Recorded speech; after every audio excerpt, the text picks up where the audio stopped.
Good evening. Welcome to Upbeat. I'm Peter King, your host for tonight's show. Tonight we have a special guest, Richard Phillips, who comes from Schenectady, New York originally, but now is employed as a traveling minstrel. He's done lots of performing in Vermont and surrounding states, and we hope to find out a lot more about him here. Welcome, Richard. Thank you for having me. Well, I'm glad you could come. I heard about you being in town through your performances at Sophie's, and this has been a great opportunity to have you come on the show. Tell me a little bit about your music. I am certainly steeped in the folk tradition. Everything I write reflects that. I do sing many old traditional folk songs, but mostly I sing originals. And I play 4 instruments in concert these days: guitar, mandolin, kalimba, and harmonica. And I am, as a songwriter, as much influenced by the great lyric poets as I am by the modern songwriters. And sometimes I think I'm one of the last of a line of lyric poets and genuine folk singers. There are not many of us left. Well, who are some of your idols or influences, say, early on?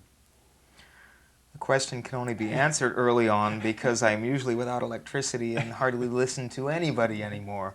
But when I started out, I was most greatly influenced by, in no particular order, Bob Dylan, Donovan, the Pentangle, and John f.k.a. And the first great lyric poet who influenced me was Edna St. Vincent Millay. Since then I've read many of the others. Well, that's wonderful. How old are you? I'm 44 years old, well preserved. I'd have to say, because I wanted to know sort of where, where to place you. So you've been doing this for some time. Yes, I have heard coffee house owners remark that I remind them of the coffee house scene of the 60s, and I have to laugh because I am a veteran of it. My first public performance was at the Sword in the Stone Coffee House on Charles Street in Boston, Massachusetts in 1971 for $5 and a ham and Swiss on rye. That's great. Now, you've been traveling quite a bit. This job obviously brings you to many corners here. What has been the range of your travels? Oh, I've played as far afield as the West Coast. In fact, I've played in public probably 1,000 times, and half of those concerts have been in New Mexico, including 400 shows at the Apple Tree Restaurant in Taos, New Mexico, where I'm going for a visit shortly. I've also played in California and Oregon, but most of the rest of my shows have been in New England or northern New York. And you're home now? I have no home. I'm a traveling minstrel. I was based in Saranac Lake, New York, all last summer, where I played on a regular basis at the Wabeek Resort on Upper Saranac Lake and at the Footrest Cafe in the village of Saranac Lake. And I have been lucky enough to land steady jobs at 2 restaurants on Main Street in Lake Placid during the ski season this year. That sounds like prime time. Yeah, it should be. I've never played in Lake Placid before, so I'm looking forward to it. So I'll be playing at Jimmy's Italian Restaurant and at the Woodshed 4 or 5 days a week, but I hope to make it to Sophie's on occasion since I will have Wednesdays free. Wonderful, that would be great. You brought some beautiful instruments with you. I wonder if you could give us a tour of your musical inventory here before we hear you play. Sure. How about the guitar? Tell us a little bit about. This is a vintage Gibson Hummingbird, 1968. This was a gift from my father, bless his heart. I grew up with this guitar, and it has greatly influenced the way in which I play. This guitar wants to be stroked and played sweetly, and that's the way I play it. Wonderful. Well, that's great. I also have another vintage Gibson. This is a 1917 Gibson A3 mandolin, recently rebuilt by Dave Nichols of Whippleville, New York, a town outside of Malone. The top of this instrument was subjected to record droughts in both Oklahoma and New York and finally gave up the ghost. It has been replaced with a top made out of Adirondack spruce as old as the rest of the instrument, 75 to 80 years old. So that it is now just a mint condition mandolin. Oh, it's a they beautiful don't come finish. any more beautiful than this. That is gorgeous. And the rest of the instrument consists entirely of original parts. Well, that is. You brought one another instrument that I'm not sure I could think of the name of. I was wondering if you could Well, show this us that. instrument has as many names as there are tribes in Africa. It is native to Black Africa. One of the native names is Mbira, M-B-I-R-A. It is sold in this country as a kalimba. It is imported by the Hugh Tracy Company of the Union of South Africa. It is sold in two different sizes, this being the larger of the two. This sounds a little like steel drums and is called a tenor kalimba. The smaller one sounds more like a music box and is called a treble kalimba. The range is approximately the same. It is the tone that is different. It is sometimes called a thumb piano because of the way it is played. It has little holes in the back for a vibrato effect. And these instruments would be more popular if they came with instructions. But the problem is that once they go out of tune, the purchaser knows not what to do with it, and it sits on the coffee table as a toy or a conversation piece. So I will show the audience how this is tuned. It is tuned always in an alternating manner. The lowest note is in the middle, unlike any other keyboard, because the distance from this, the bridge, to the end of the prong determines the pitch. And it is tuned, as I said, in an alternating manner, like so. At the moment, my do notes are doubled up. They will not be for long. I'm taking a high-tech tuning implement known as a nickel, and if I push one end of the prong or the other, I will change the pitch. In this case, I'm going to push it down, and then fine-tune it, and do the same with the prong that is an octave higher.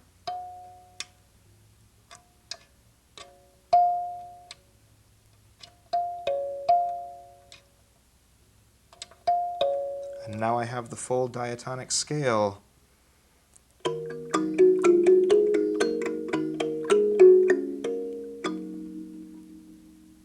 Right, that's beautiful.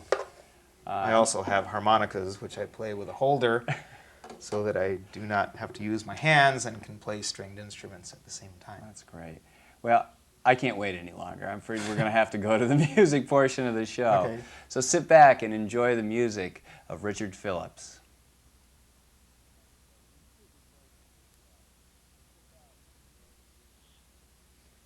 This is one of my oldest songs, written in 1977. The occasion was a visit to my late beloved sister when she walked out on her husband, leaving me to deal with him. And his true feelings for her came out very clearly. The song is called True Love Shows.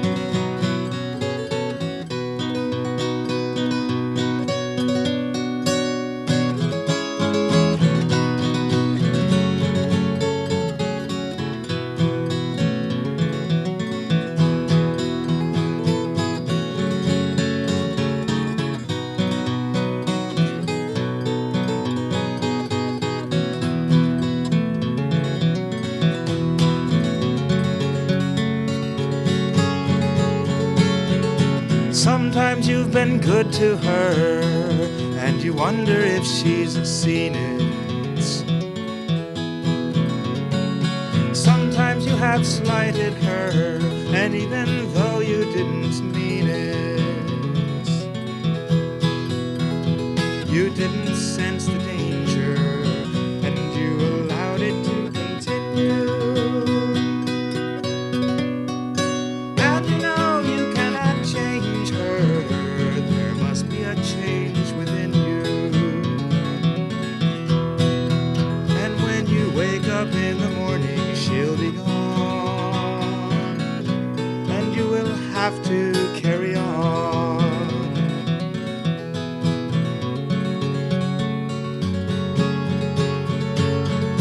Now she's with another man who treats her kindly. You suspect it's not for real, but two young lovers acting blindly. They're unsure just who's in love. You're the only one who knows. And the longer you're apart, the more your true love shows. And you can't hang on to her, but then also you can't let go.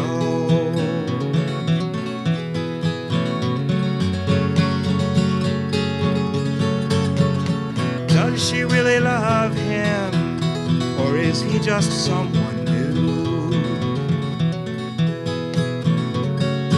Will she really live with him, or will she tell him they are through? Will she try to work things out, or will she run from this man too? And leave two good men lonely, or come running back to you? And you want her to be happy, but then too, the same applies to you.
I will be switching instruments frequently during this performance.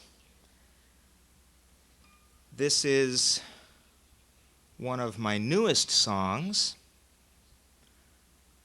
It is about the windstorm which swept through the Adirondack Mountains on July 15th of this year.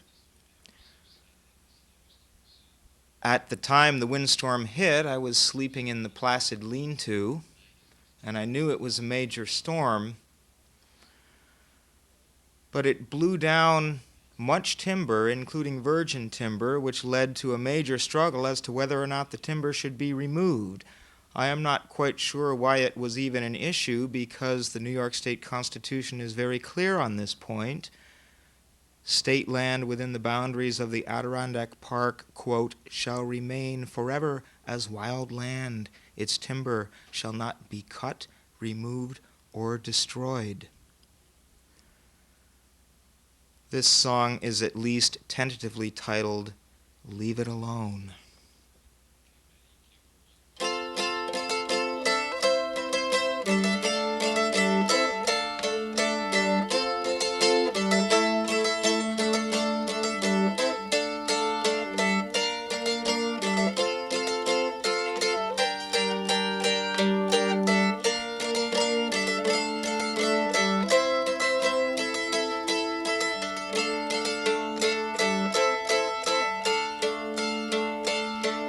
A mighty windstorm swept through here at break of dawn last week, the strongest winds in 40 years to strike these mountain peaks, where virgin stands of pine and spruce and hemlock lately stood, lies timber torn up by the roots and shattered, splintered wood.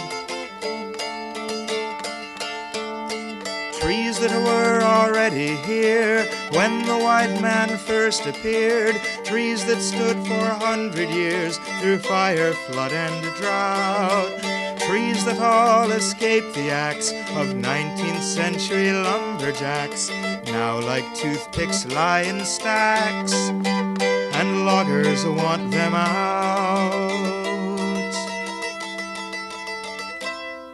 They say that it would be a waste to leave these fallen logs in place to rot upon the forest floor when they could sell them in their stores. They cite the risk of forest fire as over time the logs get drier.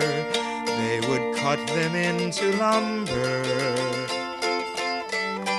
They would tear the ground asunder. If every time a windstorm blows we build a maze of logging roads into the virgin wilderness, there will in time be nothing left. Fire and wind are part of nature, just like mudslides, floods, and glaciers. I would thank them very much to leave the wilderness untouched. Look what has become of them, the trees that grew so tall. We want to rescue some of them, they want to cut them all. They measure value in board feet, but I have always found more value in an old-growth tree, alive or on the ground.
I have the wrong harmonica in this holder.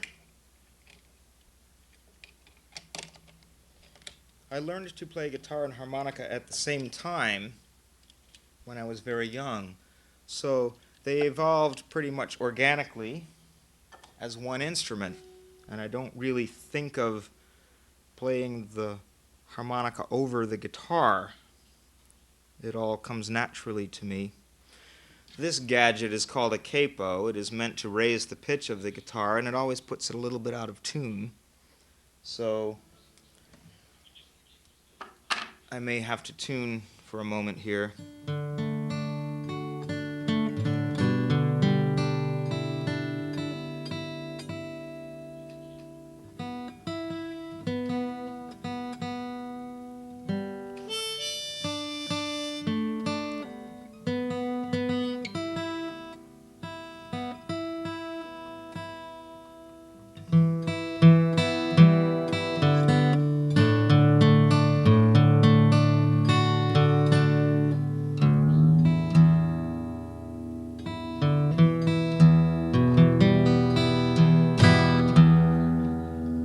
People often ask me where I am from.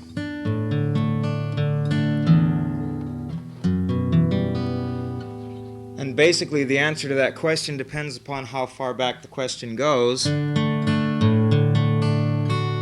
But this song is autobiographical, so it tells you something about my background.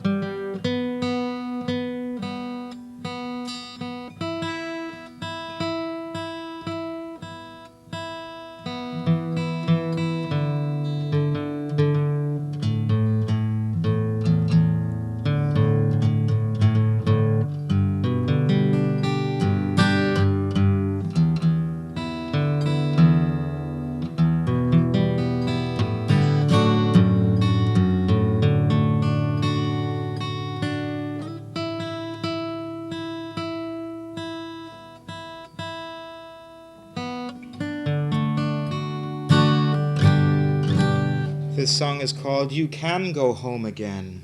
My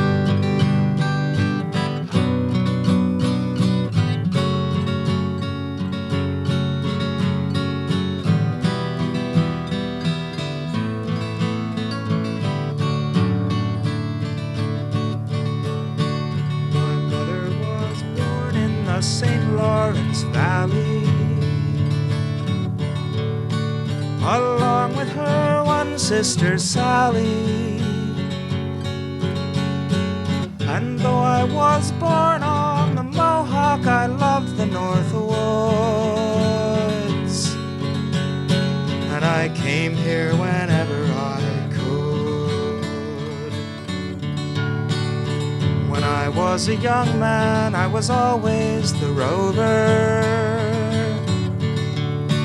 I traveled the North Country over, living in communes and sleeping out under the stars, and learning to play my guitar.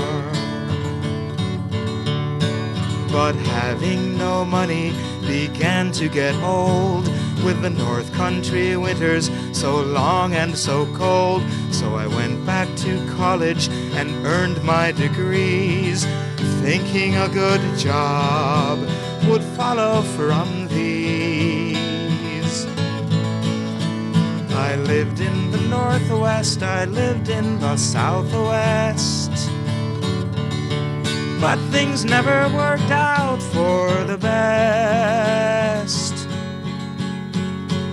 Working long hours at a number of jobs with low pay, feeling homesick almost every day. So I pulled up my stakes and returned from the West, and it felt like I never had left. And I know now that no job can be worth as much in the end as to live in the land that you love with your family and friends.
This next song is called Free Love. It is the first of a series of 5 songs that I wrote in Taos, New Mexico, amid the ashes of my failed marriage.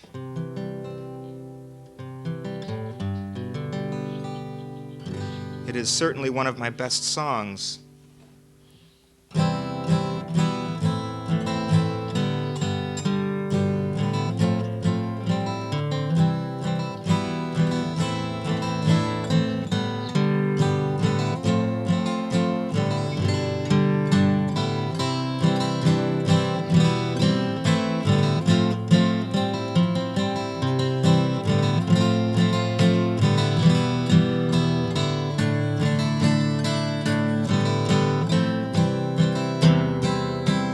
There is love that comes on suddenly, at once or overnight. There is love that you see coming, like the dawning of the light. There is love that comes with patience, needing only time to grow. There is love that gains upon you. Turn around and you will know. Love is unconditional. Love makes no demands. Love will stand beside you and take you by the hand. Love accepts you as you are and everything about you. Love is always with you, even when it is without you.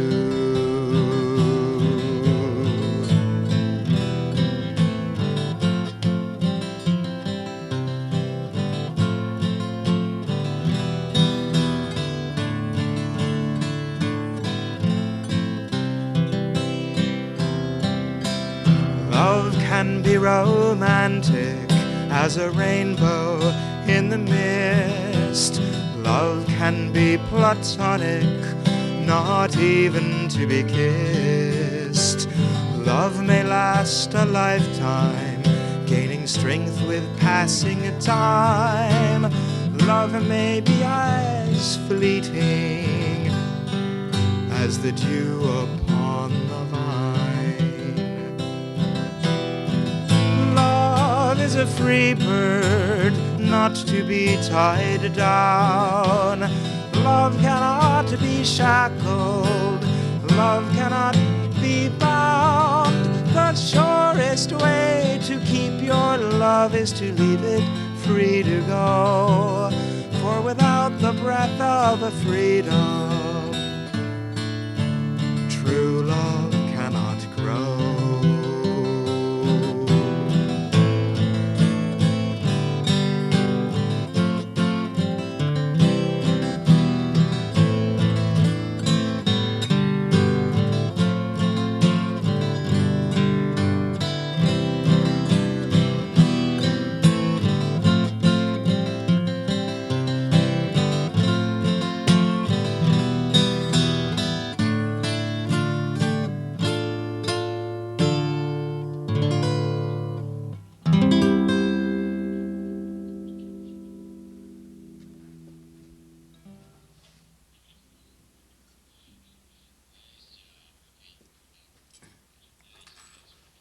Here is the one instrument I have not yet played.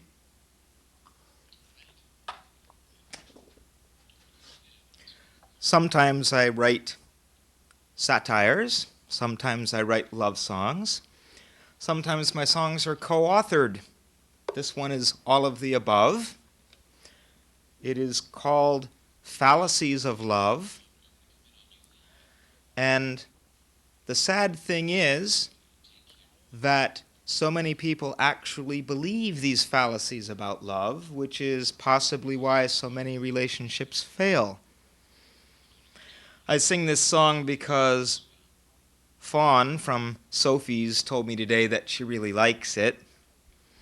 I will be playing at Sophie's on December 6th and December 27th, both Wednesdays. Sophie's owners have told me that they would like to have live music every Wednesday night, and I will be able to play there on any Wednesdays that I am not already booked elsewhere. So here it is, Fallacies of Love.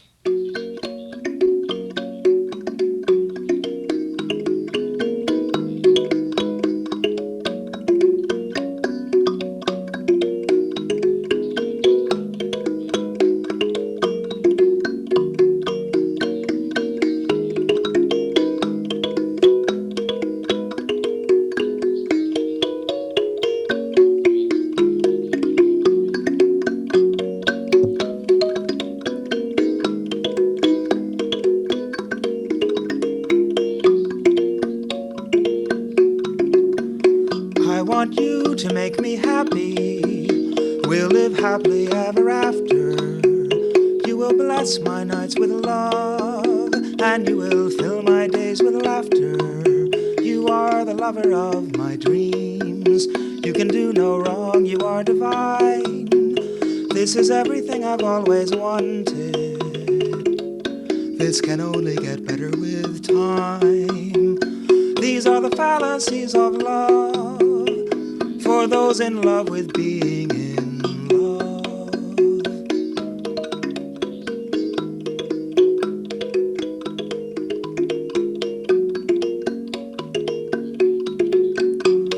Our love will last forever, until death do us part.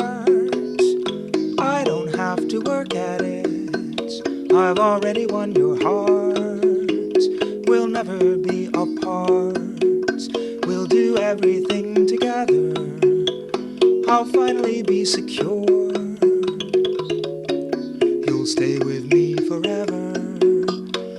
These are the fallacies of love, for those who fail to build upon love.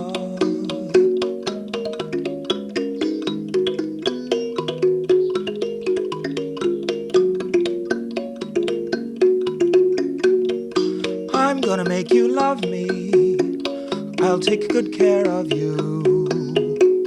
I can build your self-esteem, I know what you've been through. I can learn to love you, you need love so badly.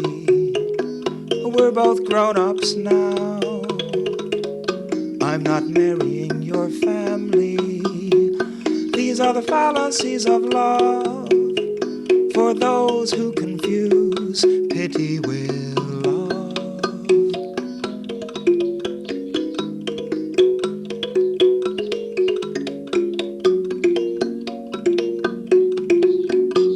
This time it will be different, for I am old and wise. I will always tell you the truth, except for little white lies. I will never get mad at you, I will hold it all inside. I want what is best for you, I will sacrifice